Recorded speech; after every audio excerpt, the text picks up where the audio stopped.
My mom, the motor of the family, and Dad, the provider, hosted for decades their in-laws, grandparents, extended families, acquaintances, and complete strangers under one roof with absolute harmony and zero feud. A striking contrast to war and conflict-ravaged country they lived in. They were a spotlight for many in a vast darkness. You see, my mom and Dad lived for others all their lives. Dad was the sole provider of the ever-changing family of 8 to 17 at any given time. He was a third hand for everyone he knew and met. He met the most disadvantaged amongst us who lived in an optionless environment and lent them a helping hand as an option. As you will read below a fraction of my selfless dad's deeds, it was devastating the fact that he died heartbroken many times over. He brought strangers in distress home so that they recover, dream, and thrive. He brought children home and enrolled them to school he found working at the construction sites to provide their families. I wept when Dad once told me the dilemma construction employers face: child labor or child and family starvation. Some of the children working was the only option in the optionless environment to keep their families fed. He brought home the terminally ill and the helpless old so that they will at least have a peaceful last breath. When in town, he organized the community to pave roads and dig trenches for underground sewage for neighborhoods suffered by flash flood and muddy roads for ages. He welcomed and hosted several families, including our extended family scattered in every region of the country, who either fled from the never-ending war in the country or transiting, or when they came to Addis for hospital appointments. Let me share with you one of my vivid memories about an 8-year-old boy named Edifers, a name given to the boy by his mom to describe the effects of the arrival of an out-of-wedlock child cast on her hard life, a name he carried and endured for life. Edifers lived with his single mom who survived by collecting firewood and wild fruits from the forest and selling them on the side of a highway. Edifers was always with her collecting, transporting, and selling their finds. One day, my dad en route to a project site pulled over to talk to mother and son duo. Dad mentioned he saw them together many times and asked Mom why she didn't send him to school. Mom replied the obvious: she couldn't afford it. Dad convinced the mom if Edifers go to school, he would find good job and help her better down the road. Dad proposed to buy her a work donkey to transport her goods and take Edifers to Addis, the capital, to enroll him to school. Mom agreed, and Edifers joined our family few weeks later. He learned reading and writing quick and moved on to elementary school. Edifers developed interest for wood carving he often saw while going and coming from school. When Edifers moved on to high school, he apprenticed part-time in the very woodwork shop, Minda, which inspired him and started sending money to Mom. Edifers decided to make wood carving full-time job, rented a room, relocated his mom to the capital, and cared for her until her passing of natural causes many years later. Edifers' creative and inspiring sculptures were showcase items in gift shops and at tourist destinations all over the country. What would have been a doomed family and wasted talent turned to traditional family and acclaimed artist whose artworks were bought and sold worldwide. All who came to our home are members of our family.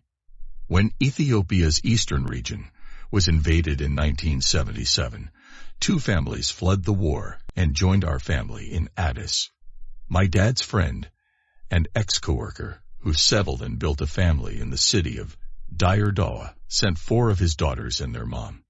Dad welcomed the family and arranged space in public schools so that the children continued their education until the end of the war. The second family was my dad's younger brother, who settled and built a family of 5 in the city of Harar. Uncle sent 2 adult sons, a child and her mom, to spare them from the raging war. And then there was the 1974 to 1991 civil war in the northern regions of Ethiopia, in which my mom's older brother had a family in the city of Mekelle. Uncle had 4 children and 2 grandchildren.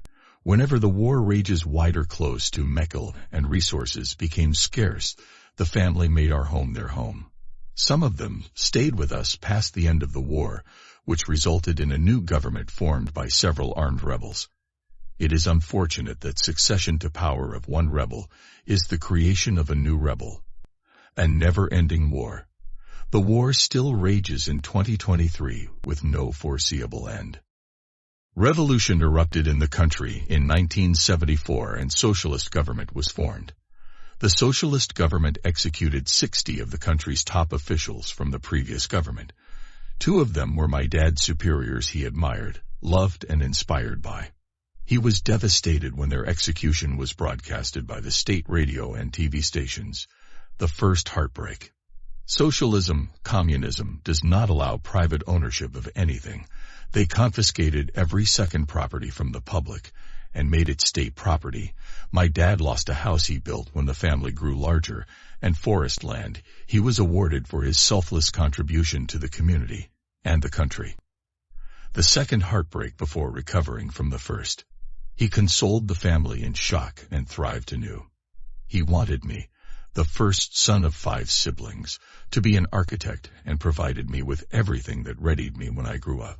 He often took us to many engineering projects to show us architectural masterpieces, gigantic structure installations, and construction of landmark buildings. I completed high school with 4th, highest grade in the country, and was admitted to Addis Ababa University, Science Faculty, previously Haile Selassie I University. The second semester was when students were assigned to specialty faculties of their choice.